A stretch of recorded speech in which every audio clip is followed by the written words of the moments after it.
श्रोताओं नमस्कार। समसामयिक विषयों पर आधारित हमारे साप्ताहिक कार्यक्रम बातों बातों में के आज के अंक के साथ मैं विकल्प शुक्ला। श्रोताओं, प्रधानमंत्री नरेंद्र मोदी के नेतृत्व में केंद्र की एनडीए सरकार ने अपने कार्यकाल के 8 वर्ष हाल ही में पूरे किए हैं।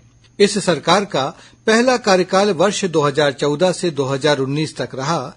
उसके बाद दूसरे कार्यकाल के 3 वर्ष अब पूरे हो चुके हैं। इन 8 वर्षों के दौरान मोदी सरकार ने समावेशी विकास के मॉडल के साथ समाज के अंतिम पंक्ति के व्यक्ति के जीवन स्तर को ऊपर उठाने के लिए अनेक कदम उठाए हैं।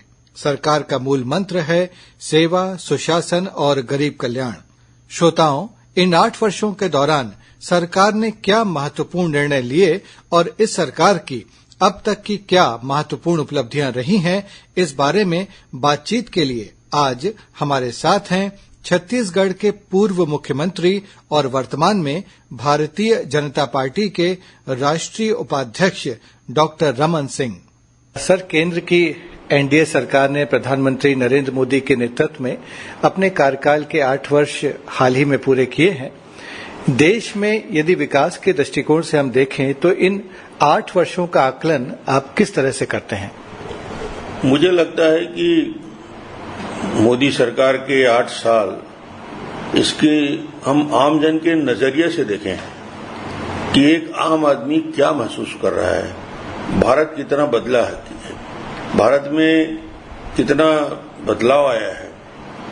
प्रधानमंत्री नरेंद्र मोदी जी ने सत्ता को सेवा का माध्यम बनाकर गरीब, किसान, महिला, वंचित उनके अधिकार दिए जाने के लिए लोकतंत्र में उनका विश्वास जगा है और देश के विकास यात्रा में वो सहभागी बने हैं।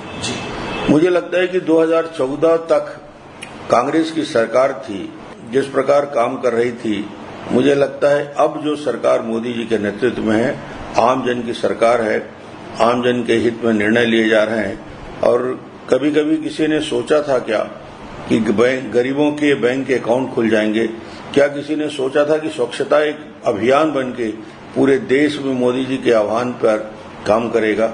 8 सालों में प्रधानमंत्री मोदी जी ने देश के नागरिकों को के सपनों को, उनकी आकांक्षाओं को एक पंख देने का काम किया है, एक आत्मविश्वास जगाया है।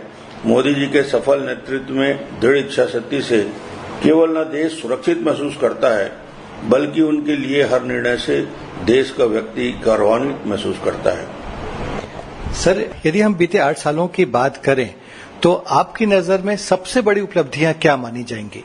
मैं सोचता हूं कि प्रधानमंत्री मोदी जी के इस 8 सालों को भारत का स्वर्णिम काल कहा जाना चाहिए, क्योंकि 8 साल उपलब्धियों से भरा है। मोदी जी ने गांव, गरीब, किसान, महिलाओं को केंद्र में रखकर योजना बनाई, जिसका परिणाम आज दिख रहा है। उपलब्धियों की बात करें तो मुझे लगता है कि लंबे समय तक हम बात करेंगे तो भी ये चर्चा समाप्त नहीं होगी, पर कुछ बिंदुओं पे मैं जोर देना चाहूंगा जो उपलब्धियां हैं। 8 वर्षों में गरीबी 22% से घट के 10% तक आ चुकी है।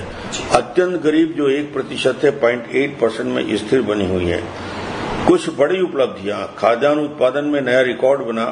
2012-13 में 255 मिलियन टन से बढ़ के 21 में 316 मिलियन टन हो चुका है। कोरोना जैसे महामारी के संकट के बावजूद पिछले वित्त वर्ष में 814 अरब डॉलर का रिकॉर्ड निर्यात हुआ और मुझे लगता है कि जो 2021 और 22 में 10 महीने में भारत के निर्यात में भी 23% वृद्धि हुई।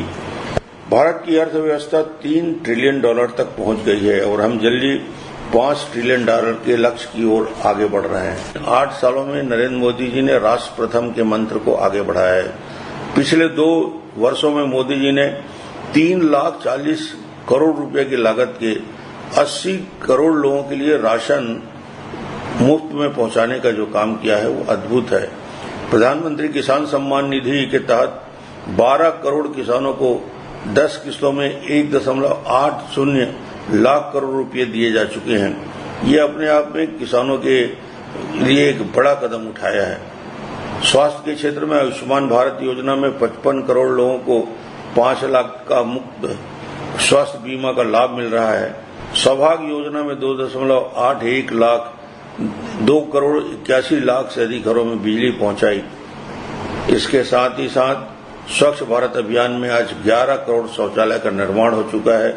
प्रधानमंत्री आवास योजना के तहत 3 करोड़ से ज्यादा गरीबों के घर बन चुके हैं और 6 लाख से ज्यादा गांवों को पक्की सड़क में जोड़ने का काम भी हो चुका है।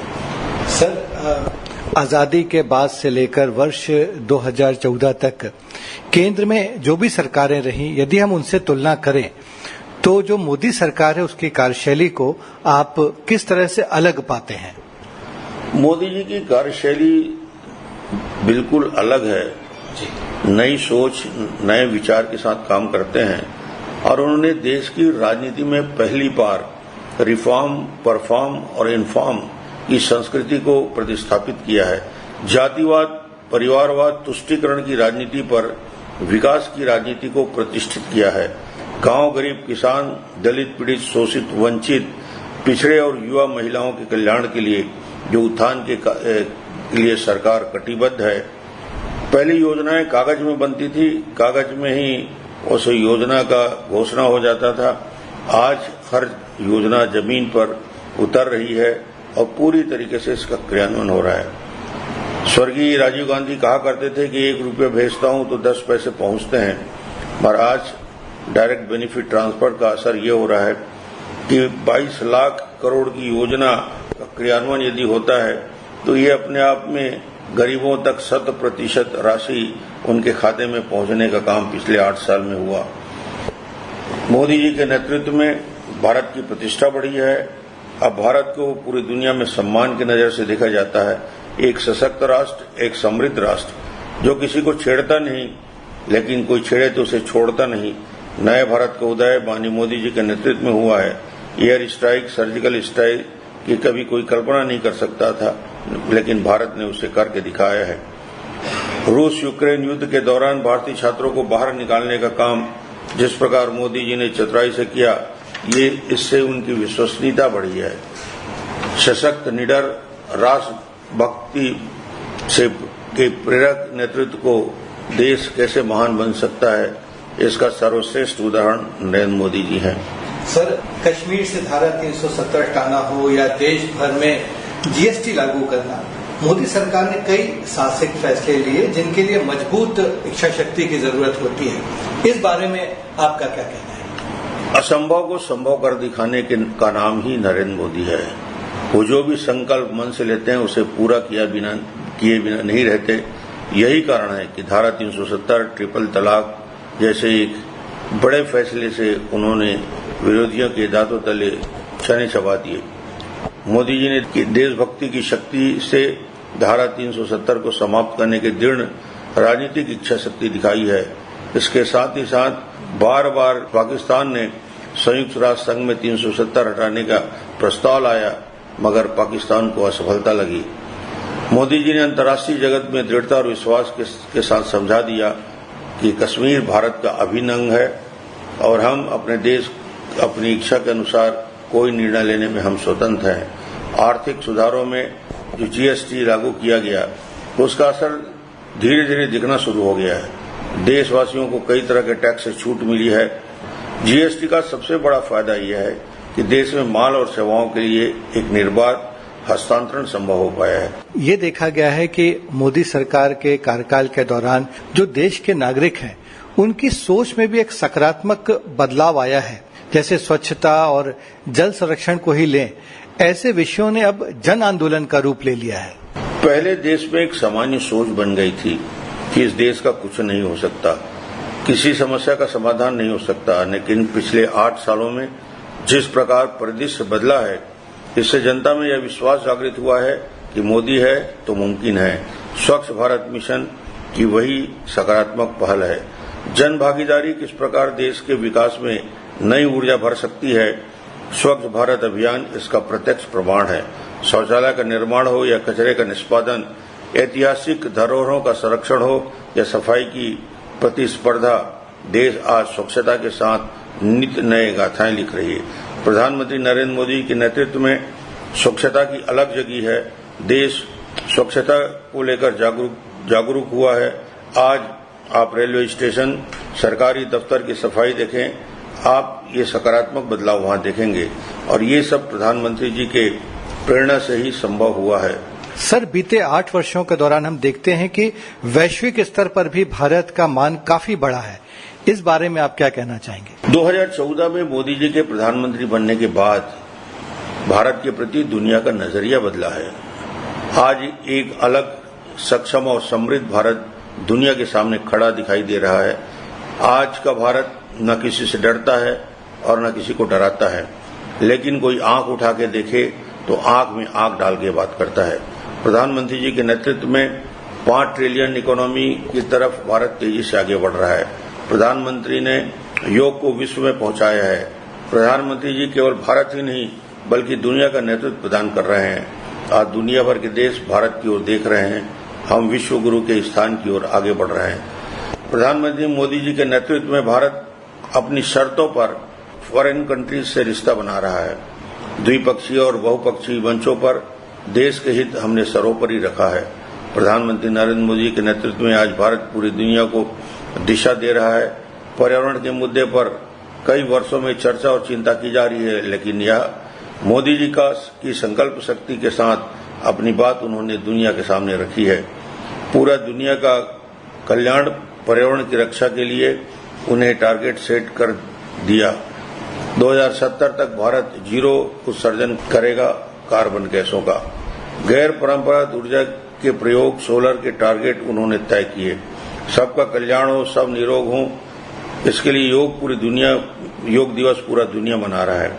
कोरोना वैक्सीन देश और दुनिया के लोगों की रक्षा के लिए बनाई। आज मोदी जी सिर्फ भारत ही नहीं, वैश्विक नेता के रूप में हमारे सामने हैं। कोरोना के संकट में जिस सूझबूझ के साथ उन्होंने इसका मुकाबला किया, आज पूरी दुनिया ने उनका लोहा माना है। सर, आप 15 वर्षों तक लगातार छत्तीसगढ़ प्रदेश के मुख्यमंत्री रहे हैं। छत्तीसगढ़ एक कृषि प्रधान और आदिवासी बहुल राज्य है। यदि कृषि के विकास और हमारे जो आदिवासी जन हैं उनके हित की बात करें तो इन 8 वर्षों को आप क्या पाते हैं, कैसे बदलाव हुए हैं इस दिशा में, कृषि और आदिवासी जनों के कल्याण की दिशा में? भारतीय जनता पार्टी अंत्योदय और गरीब कल्याण के लक्ष्य के साथ काम करती है। 15 साल तक मैं छत्तीसगढ़ के मुख्यमंत्री रहा। मैंने सदैव किसान, गरीब, हमारे आदिवासी भाइयों को केंद्र में रखकर योजना बनाई। 2003 के पहले इसको किसी ने ध्यान नहीं दिया। हमने सबसे पहले धान खरीदी की व्यवस्था लागू की। पहले किसान धान खरीदी में परेशान हुआ करता था। हमने योजना बनाई, योजना का क्रियान्वयन किया। पूरे देश में हमारे पीडीएस सिस्टम की तारीफ हुई। हमने देश में पहले खाद्यान्न सुरक्षा कानून हमने बनाए। इसके साथ ही साथ 1 रुपया किलो गेहूं, चावल, नमक, चना का वितरण का काम शुरू किया। पहले छत्तीसगढ़ में भूख से मौत होती थी, खासकर आदिवासी बहुल्य बस्तर में। हमारी सरकार ने संकल्प लिया कि छत्तीसगढ़ की धरती पर कोई गरीब आदिवासी भूखा नहीं सोएगा। वनवासी भाइयों को हमने चरण पादुका वितरण जैसी योजना बनाई। हमारे प्रधानमंत्री नरेंद्र मोदी का छत्तीसगढ़ और यहाँ के आदिवासियों के साथ गहरा नाता है। आपको याद होगा 2018 में मोदी जी बीजापुर आए थे तो उन्होंने आदिवासी बहन के पैर में खुद चप्पल पहनाई थी। इसी तरह 2016 में जब छत्तीसगढ़ के दौरे में आए थे तब जैसा पता चला कि धमतरी की वृद्धा कुंवरबाई ने बकरी बेचकर टॉयलेट बनवाई है, वे बेहद भावुक हो गए थे और उन्होंने कुंवरबाई के पैर छू लिए। आदिवासियों के जमीनी स्तर में सुधार के लिए भारतीय जनता पार्टी संकल्पबद्ध है। 15 साल तक हम भी उसी रास्ते पर चले हैं। पिछले 8 सालों में मोदी सरकार भी लगातार हमारे वनवासी भाइयों की जिंदगी बदलाव की दिशा में काम कर रहा है। सर, हम आपके आकाशवाणी समाचार की ओर से बहुत बहुत आभारी हैं। आपने बहुत समग्र और व्यापक रूप से बहुआयामी तरीके से केंद्र सरकार की बीते 8 वर्षों की उपलब्धियों के बारे में बताया, क्या क्या कदम उठाए गए। आकाशवाणी समाचार की ओर से एक बार पुनः आपका बहुत बहुत आभार। आकाशवाणी और आपको बहुत बहुत शुभकामना और बधाई। तो श्रोताओं, इसी के साथ हमारा आज का ये कार्यक्रम संपन्न हुआ। अगले हफ्ते हम एक नए विषय के साथ फिर हाजिर होंगे। अब हम आपसे विदा लेते हैं। नमस्कार।